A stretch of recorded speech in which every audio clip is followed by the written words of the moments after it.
than I have been doing suddenly.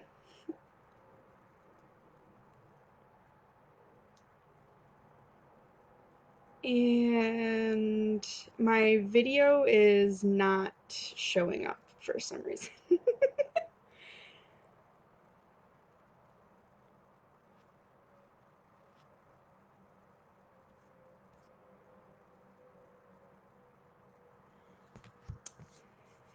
Oh, thank you everyone on Instagram. Please just hold tight for 1 minute. I appreciate your patience.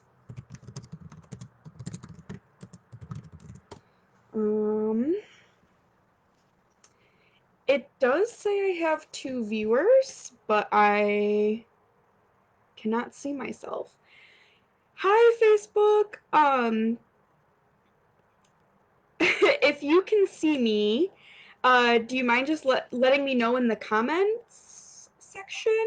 Because my video says I am not present, though it says it's running.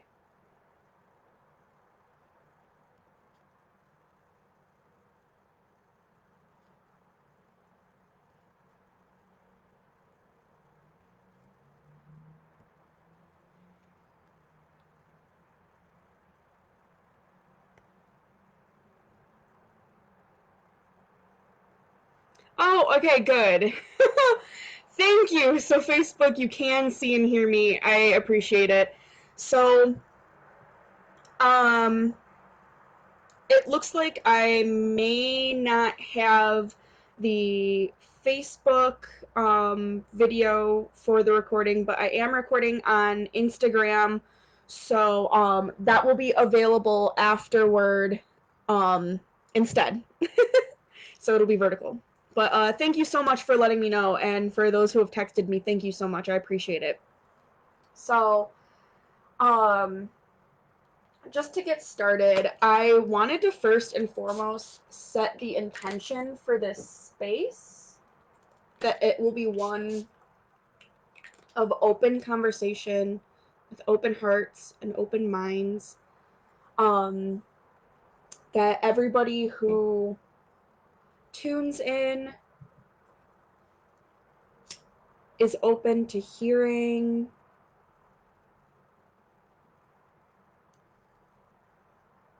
and is supported in self-reflection and open to hearing the words of other people. And also that people who might need to hear this will be present and hear it. I see a lot of regular viewers, so thank you so much for tuning in again. I really appreciate it. And welcome to anyone who's new. I really appreciate you as well. So, yeah, today is a big topic, and I wanted to start first and foremost. There's a lot to cover, so the basic agenda for this talk is going to be first a sort of why should we care? There's many reasons, but I'm going to give a few. Why am I talking about this? And that sort of thing. And that part will partially be a rebuttal of a lot of the things I've been seeing on Instagram the past few days. The next part is going to be hands-on things that you can do in your pagan and spiritual practice, and some suggestions that I have for you, and especially finishing with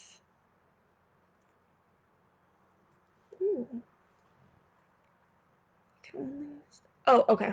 Sorry, I thought I had like a technical issue. Yeah, especially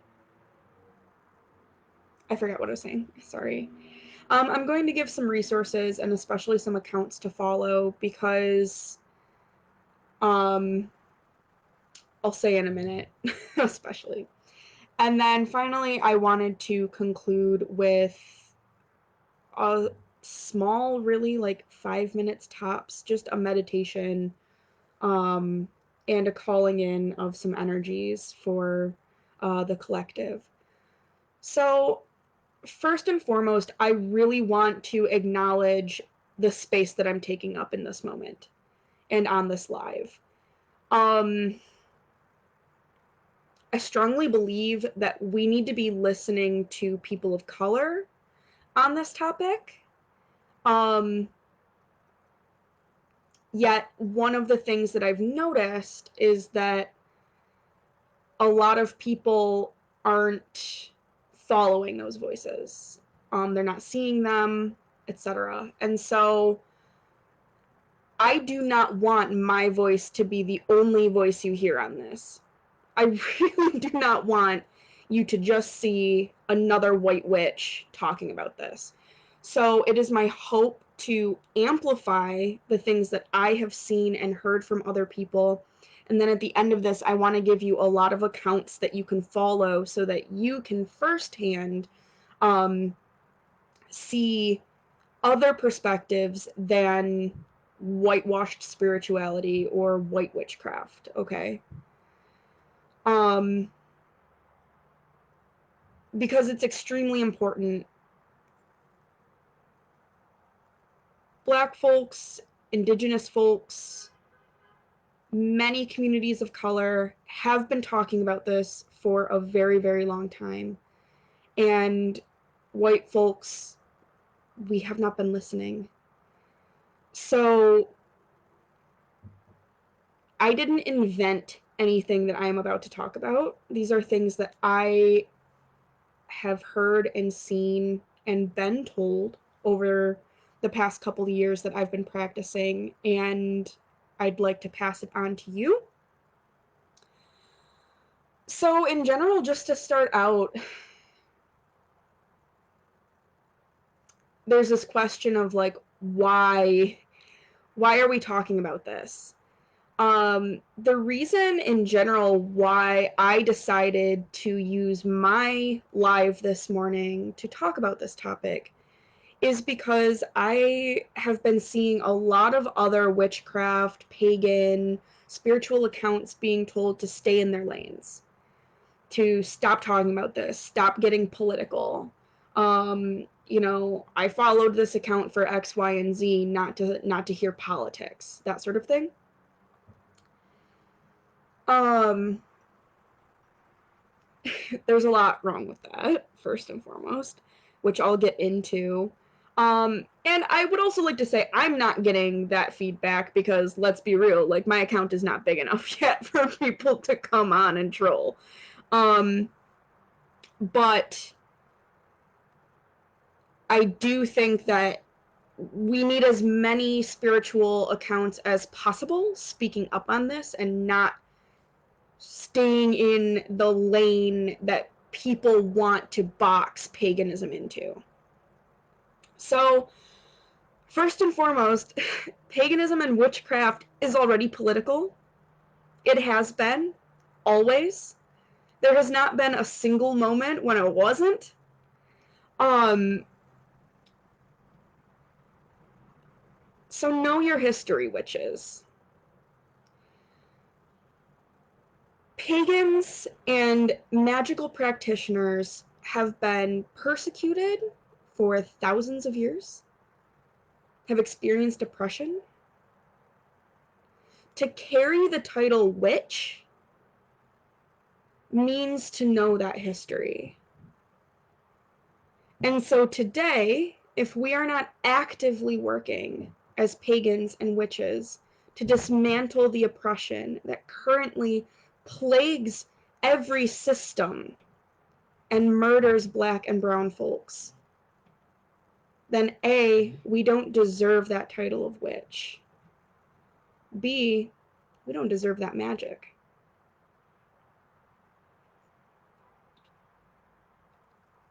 It's already political. It always has been, it always will be. And so for someone to say, don't get political, you're missing thousands of years of oppression and persecution and the history of witchcraft. The other thing, the next part, is that oppression of people and oppression of ecological systems, we can talk about environmentalism at another time, but oppression of people directly goes against personal sovereignty. And personal sovereignty is inherent in witchcraft and paganism.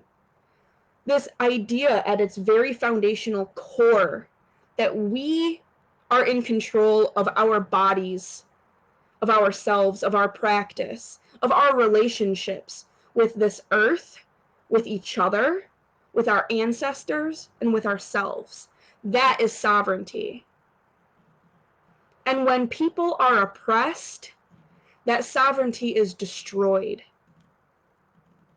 You cannot uphold the tenets and the faith of magic and paganism while simultaneously destroying the sovereignty of individuals in this world. And within that, of course, is this idea of silence. You might have seen this phrase, silence is violence, and it's so true. When we are silent, when we do not speak up, we are placing our will with the side of oppression. We are not speaking up for the sovereignty of other humans. We are not supporting the sovereignty of other humans. And when one person's sovereignty is destroyed, it affects all of us. We are all interconnected. Third, I really want to talk about spiritual bypassing. So, spiritual bypassing was actually started by a psychotherapist a few decades ago. And it is this thought of when you use your spirituality in some way to gloss over or look over deep topics or deep work. So this is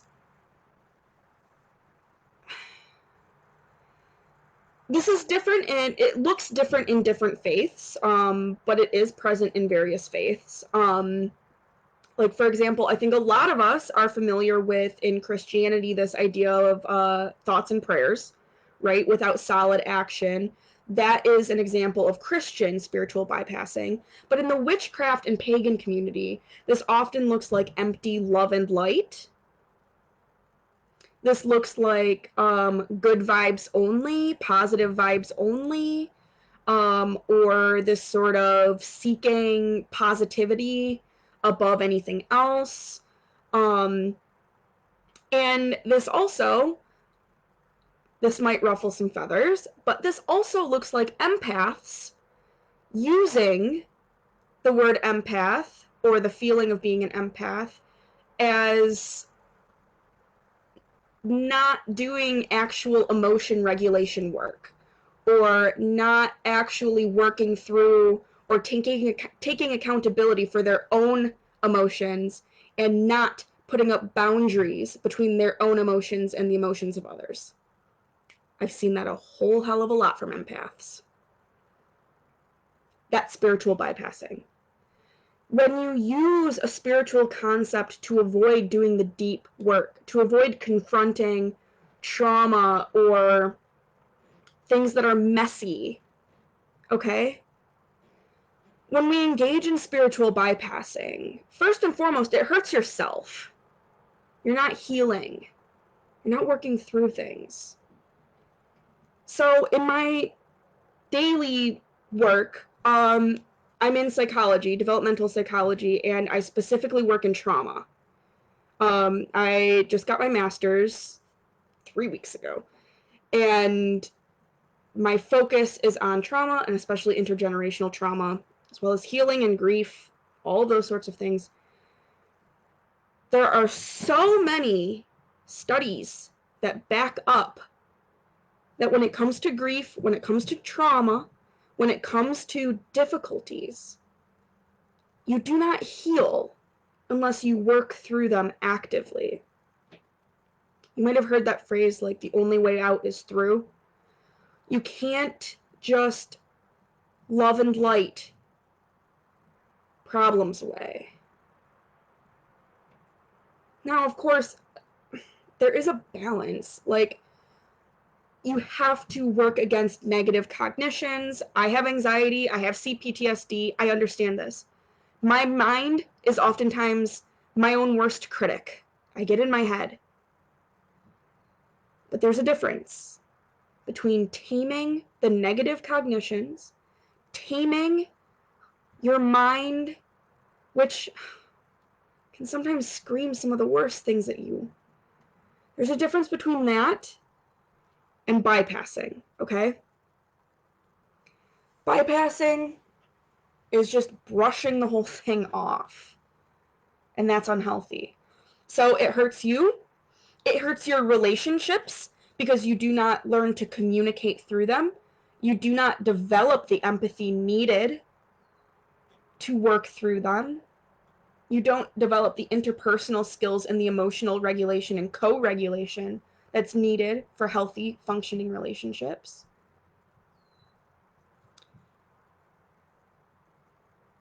On top of all of that, spiritual bypassing whitewashes spirituality. It boxes it into something shallow. It turns it into this empty practice that is without depth, that is without duality, balance. You cannot have life without death. You cannot have the good without the bad.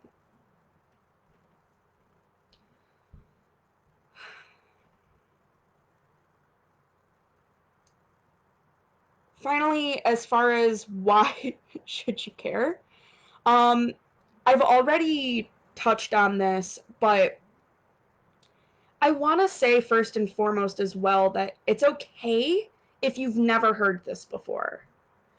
But once you hear something, you have the responsibility of acknowledging it. Once we know how to do better, we need to work toward doing better. Okay? It's not enough to just brush it off. And if you're overwhelmed and you don't know where to start, I highly recommend listening. Listen and reflect. Look at your own practice. Look at the ways in which you might individually be able to decolonize your practice. And we'll talk about some ways that we can do that, okay? It's okay if today's the first day you're hearing about this topic in paganism. But as I've said before, this is not the first time it's been talked about. So now that you know, moving forward, it's extremely important that we move forward reading posts from Black and Indigenous folks and people of color from many different communities. You need to follow accounts. You need to read what people are saying. Don't just take it from this white lady. Please. Open your eyes. Listen. Try to approach it with an open heart, an open mind, and just take small steps forward. But once you know better, you need to do better. And we are all capable of doing better, myself included. So I don't want you to think I'm here just like lecturing at you like I'm like up on my high horse. No. Every single one of us has work to do. And white folks, we have had a shit ton of work to do, and we need to start doing it. It's not enough to not be racist. We need to actively be anti-racist. And this doesn't just apply to how we talk to people, how we walk around day to day. it applies wholeheartedly to our pagan and magical practices. Okay?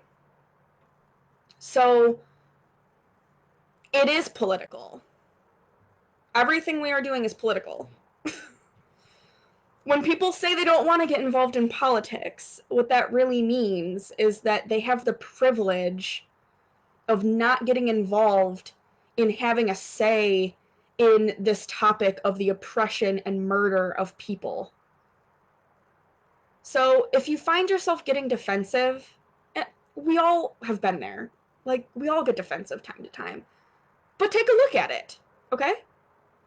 Take a step back, look at yourself, and say, okay, this is a feeling that's coming up for me. I'm having a feeling. It is X, Y, or Z. It is feeling defensive. Why am I feeling defensive? What does this feeling mean? Okay? So we'll get to that. Okay. So that's the why should we care? You know, first and foremost, we need to care because people are dying. But in case you needed reasons above and beyond that, and you needed reasons as to why a pagan channel is talking to you about this, these are the reasons why. Okay, so what can we do? So there's a few things. I've got a list here. First and foremost, you need to do the shadow work for yourself. Okay? You need to do the healing within yourself. This is uncomfortable. This is not love and light and sugar plums and cupcakes. This is feeling real shitty. But you're gonna have to. We need to be able to sit within the discomfort and work through it, okay? So, first off, shut down the spiritual bypassing. And I also want to call out that there is a difference between self-care and spiritual bypassing. We all get stressed out, okay? Right? There is a difference between saying, I am overwhelmed today. I need to exit all social media and take a bath. And I need to meditate and I need to take care of myself so that tomorrow I can join the fight again. Right? That's good. You should be doing that. Please take care of yourselves. Your mental health, your physical health, these are priority, okay? Please be doing that. That is different than maybe unfollowing people because they post too much about this, or maybe not engaging in conversations because it's just too hard on an ongoing, consistent, long-term basis, right? That's checking out. We can't be doing that. So take care of yourself, fill your cup so that you can be present, so you can be engaged, so you can do this work. This work needs to begin within. So there are a lot of ways that you can support your own shadow work. You can do this with, maybe you want to use divination in some way. You can use tarot or oracle decks. You could ask yourself, where are my biases located? Right? How do I act daily that harms others? Where can I improve my practice? Where can I improve myself as a practitioner and as a person? You can ask these questions of the tarot, of the oracle, or whatever other divination method you use. So divination can be a really good way to sort of like dive into that and sort of like help yourself through that. Meditation is also a good thing. Like, sit in silence. Think about something. Focus on a word. Journal. Journal is a huge thing. You should be journaling if you can.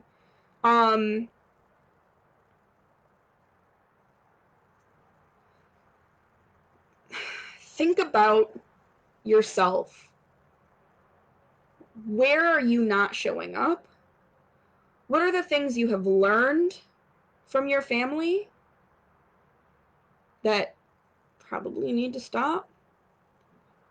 What makes you uncomfortable about this fight? What makes you feel scared? What makes you feel vulnerable?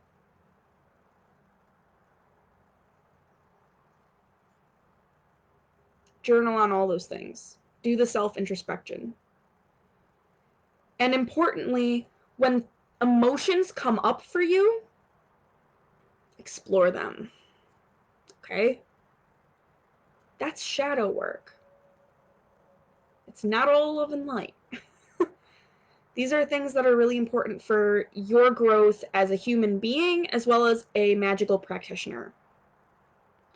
The next thing is huge and encompasses a lot of work, but it is to decolonize your spiritual practice. So there's a lot we can get into with this. There's a huge amount here with this topic.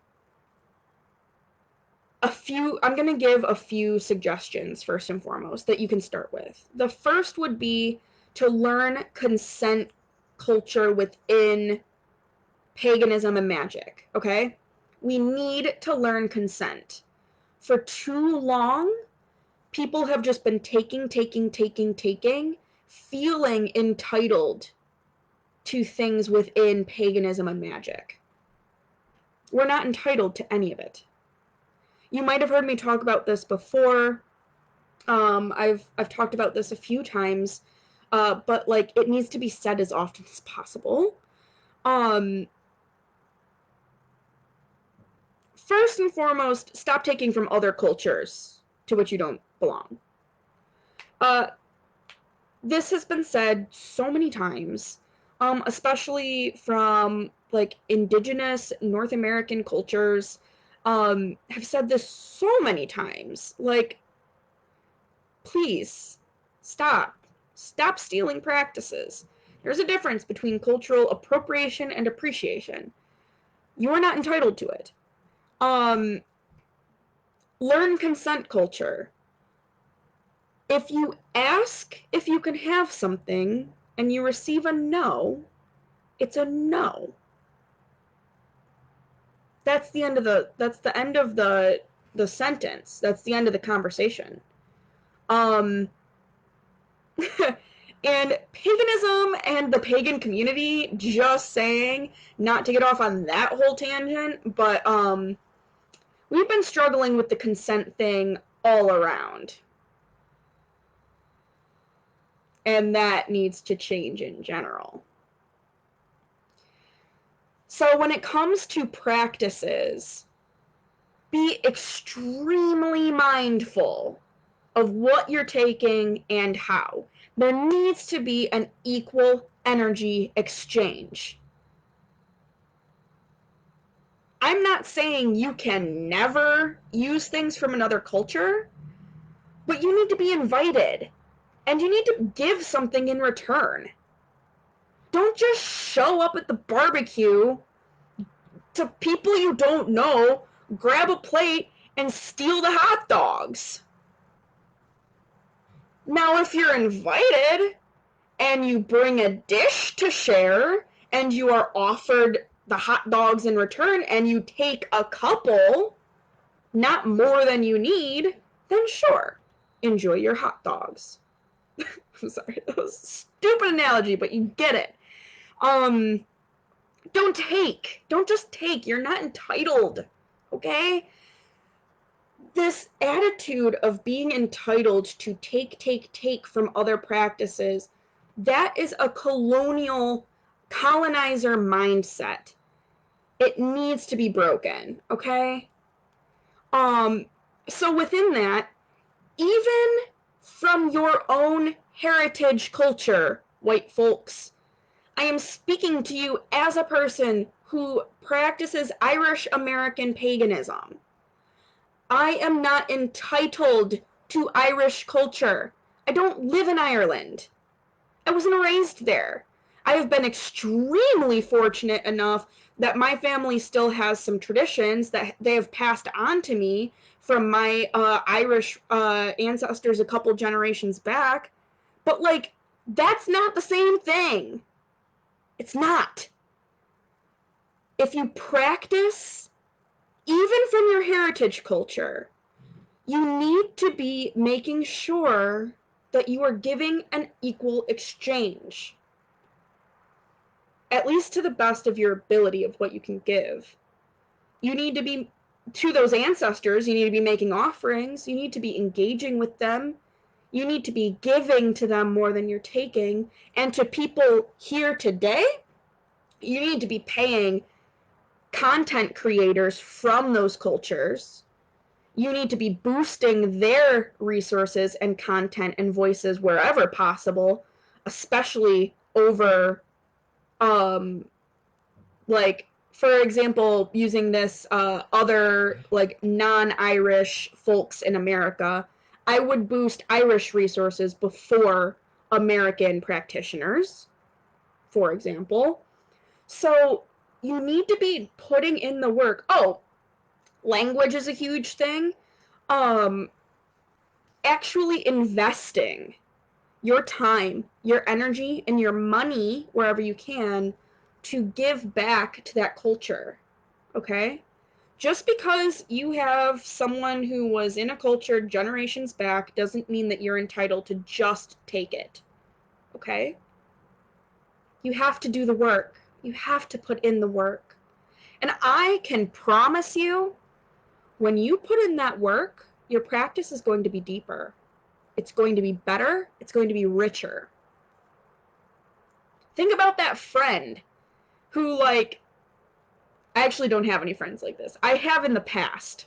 So I'm very lucky right now. I have no one to snip snip. But think about if you've had a friend who, like, only calls you because they need something, right?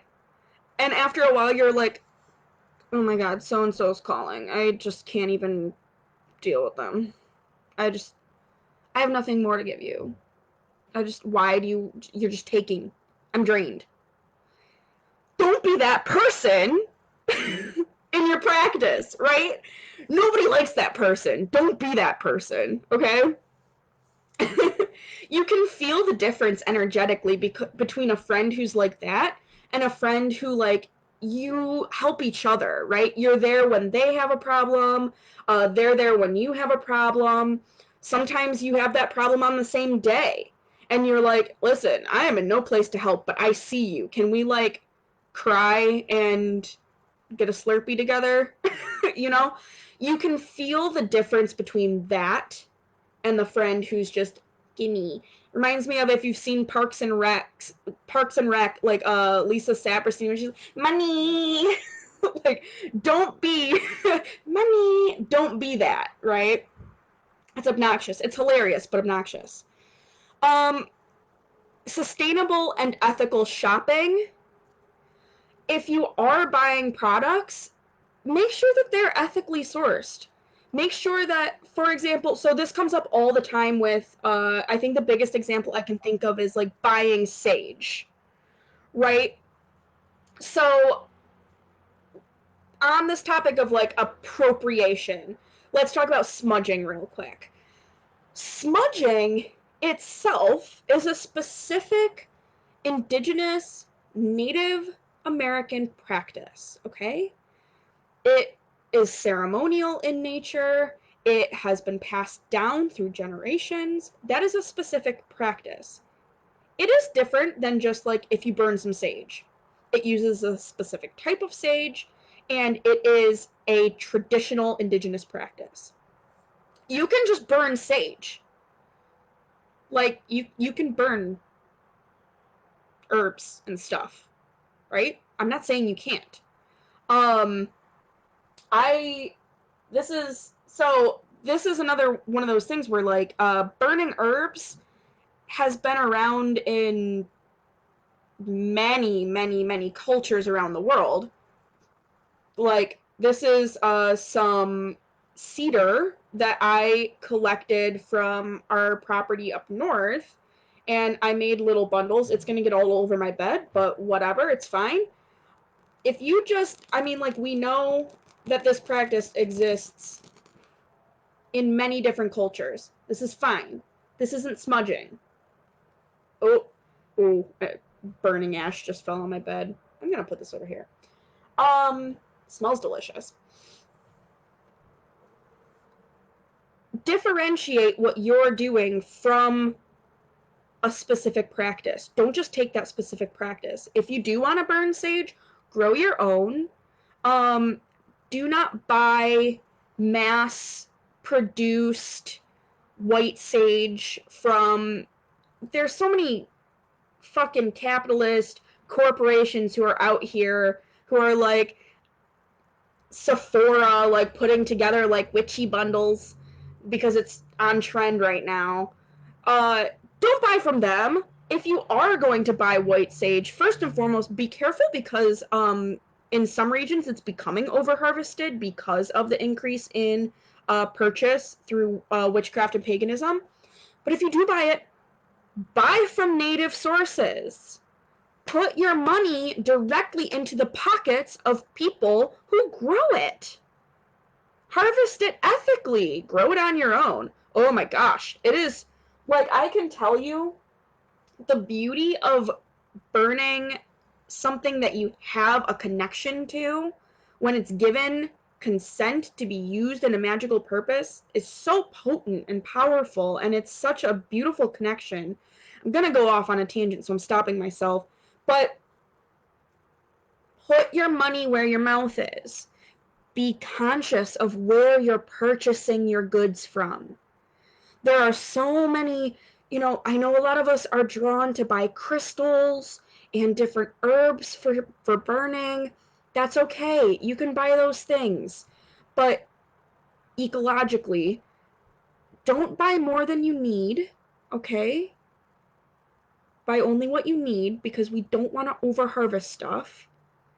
And buy responsibly. Buy from native sources wherever you can, okay? So the point I want to make with all this, okay, is that a lot of times white folks take from specifically traditions that belong to people of color. So, for example, with like voodoo and other like African diasporic religions, um, there are places where you need to be okay that you're not allowed to go. You're just not allowed to go. It doesn't belong to you. And that's gonna have to be okay. You have to be okay with no.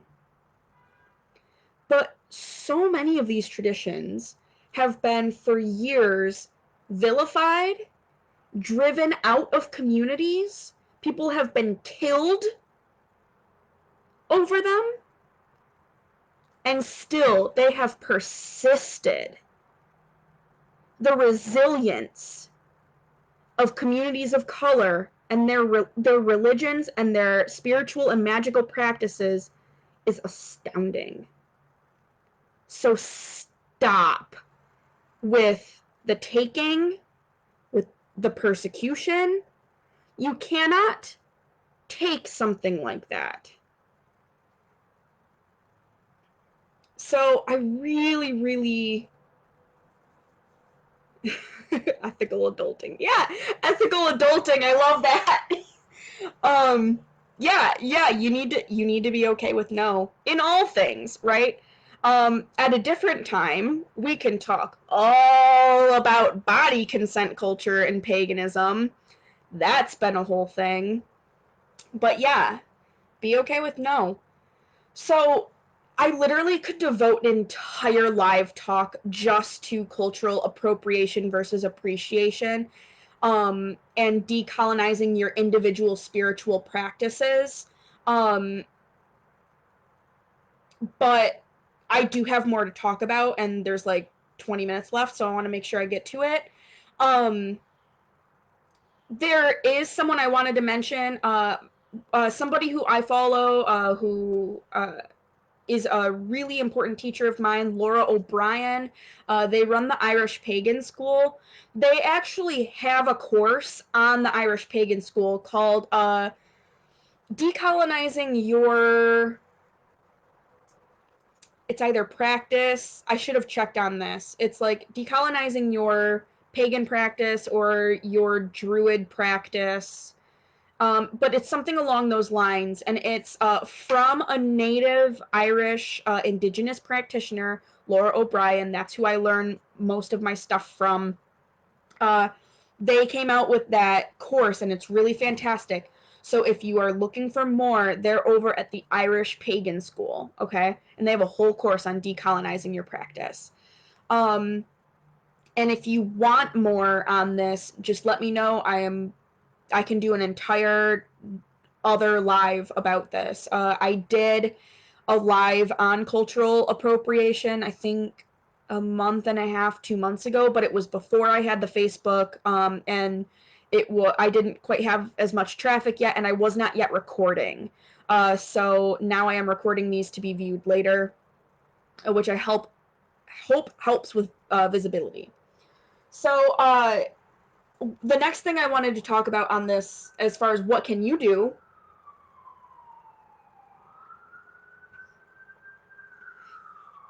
heal your ancestors. So, no matter who you are, no matter where, like, somebody at some point in your ancestral lineage fucked up. There are so many times I hear from white folks about how, like, they didn't personally do X, Y, and Z, and their ancestors never personally did X, Y, and Z to anyone of color. Um,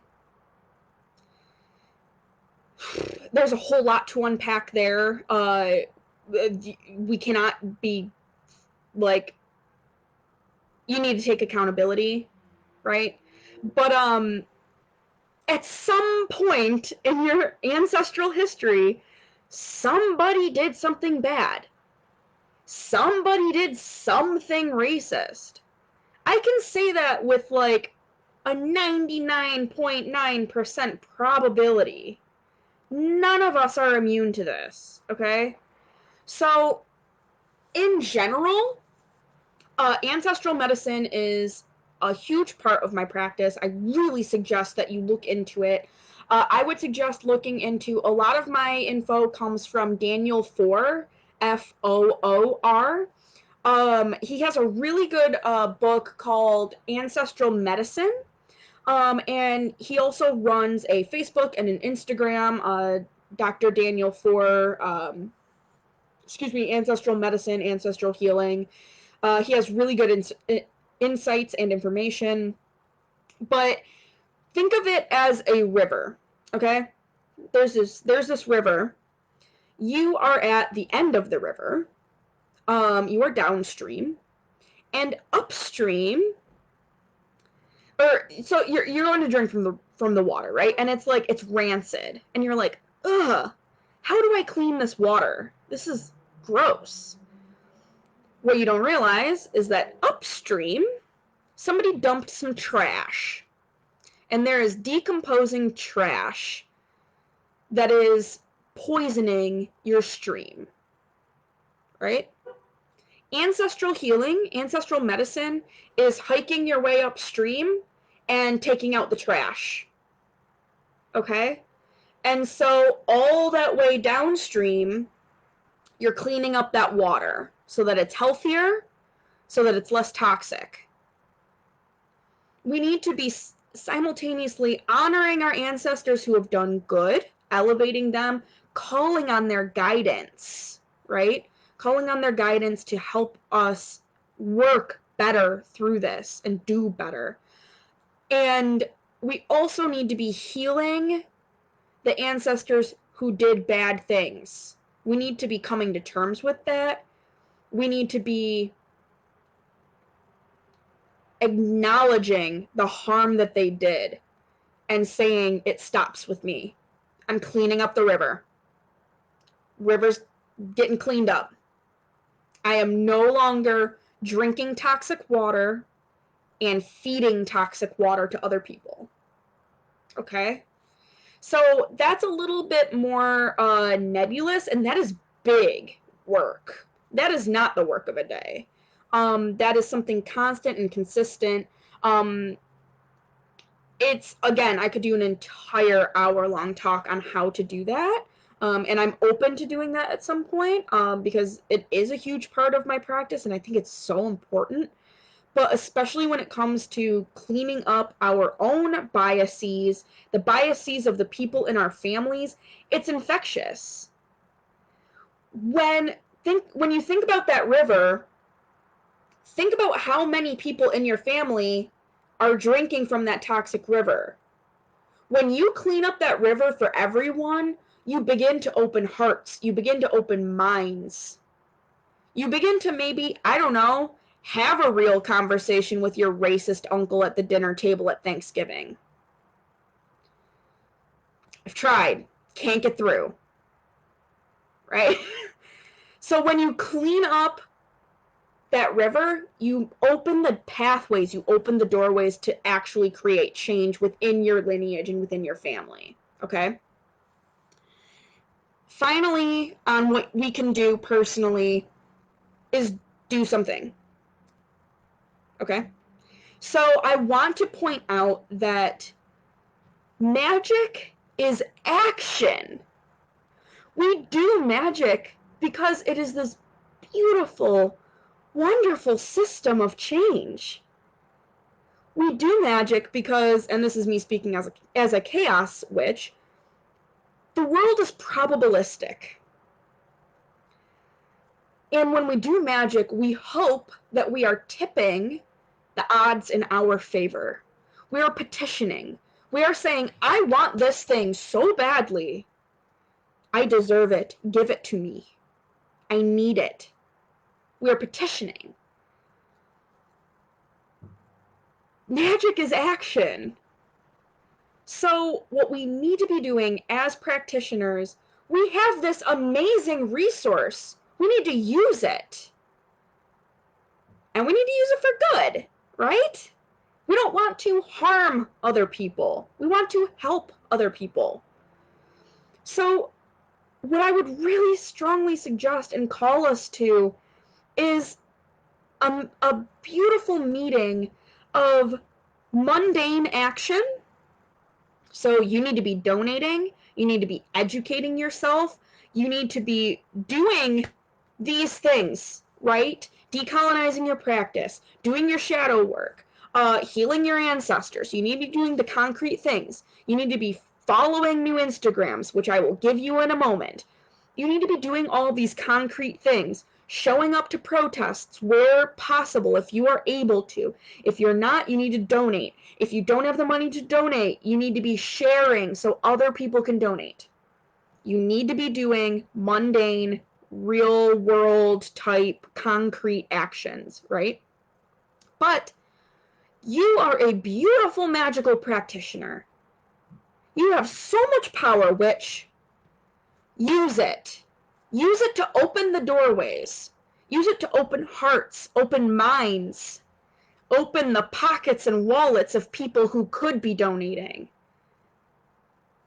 Open people's eyes so that people who wouldn't have seen that resource post, maybe they will see that resource post and they'll know what orgs to support and where to donate. Open compassion so that these conversations are received. Okay? We can create change through a combination of changing ourselves, doing concrete action, and using magic, using our spiritual practice. As witches, we need to stand against white supremacy. We need to stand against racism. Not only should we as witches not be racist? That's not good enough. We need to be actively anti-racist. Like yesterday, but today will do. So I want to give you some Instagram accounts to follow. One thing I have noticed is that sometimes people just don't see things because they're just not following, different kinds of posts. It just doesn't come up on their feed. Take a look at your feed. If it's only white, love and light witches, shake it up, please.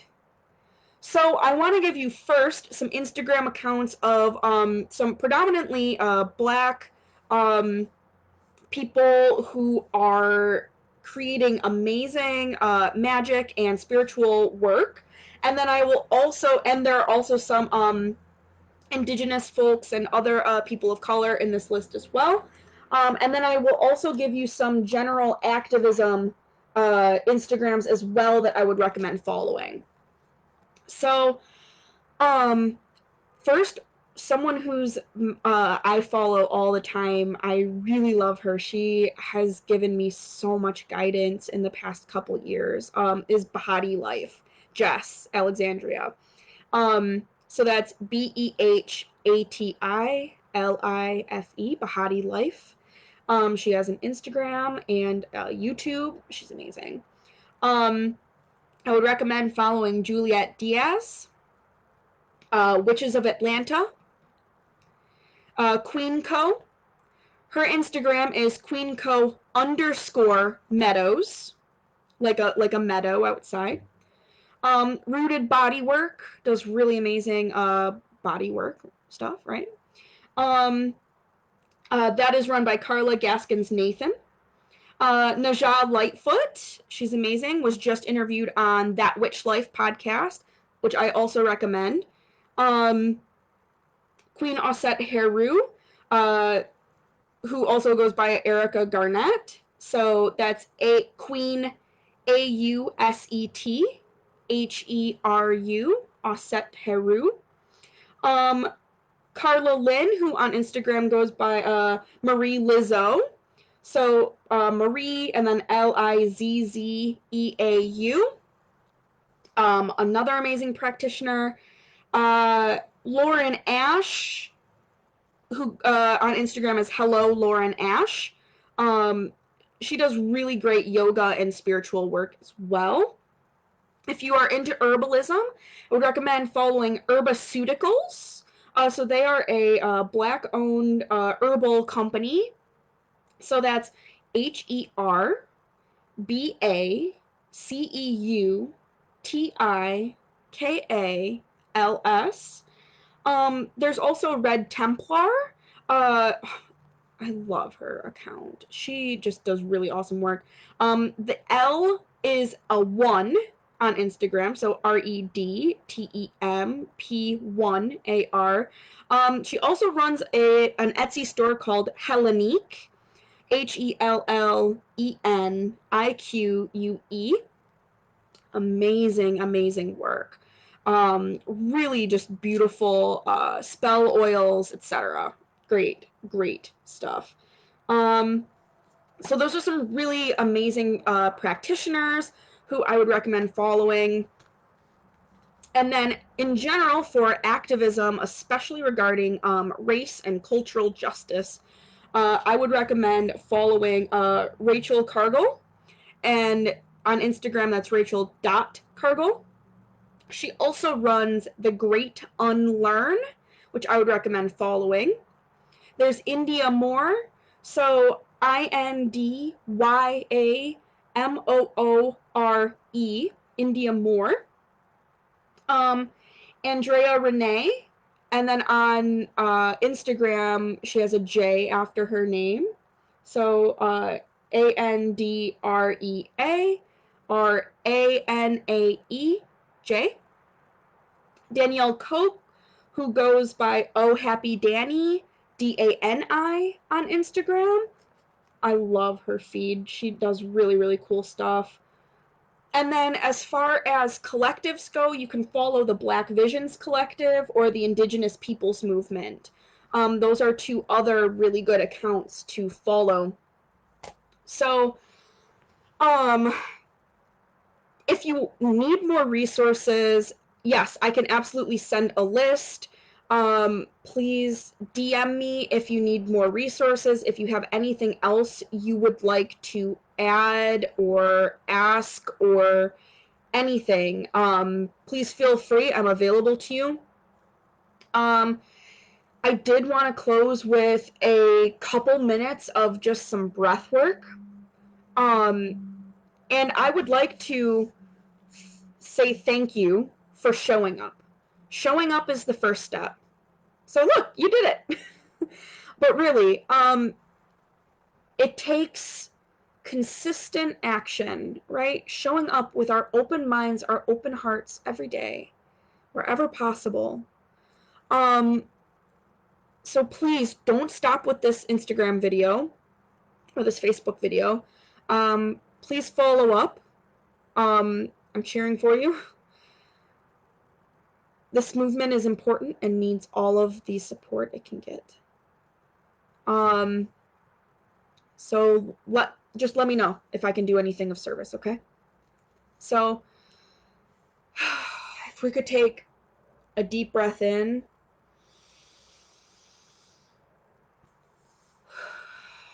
and out. As we take another deep breath in, I'd like us to envision pulling into us compassion, patience, empathy, and support to do important work.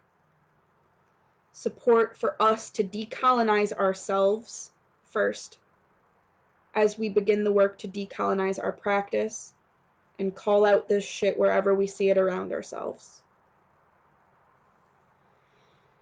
Breathe in that support. Breathe it in. And as we exhale, release the defensiveness. Release the I can'ts. Release the limiting belief systems that hold you back from making change. Release the fear. Release the anxiety. Release the apathy.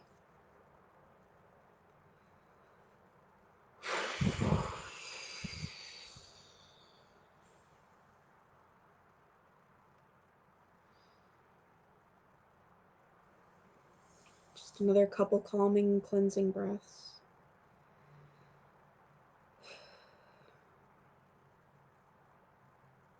Thank you for being here today, witches. Thank you for creating change in your community. We need it.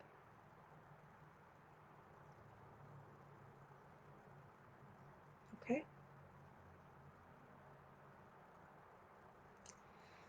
All right, that's it for this. Just a big thank you again for tuning in. And take care of yourself. Take care of others. Okay? All right. Stay safe and stay healthy. Much love to you all.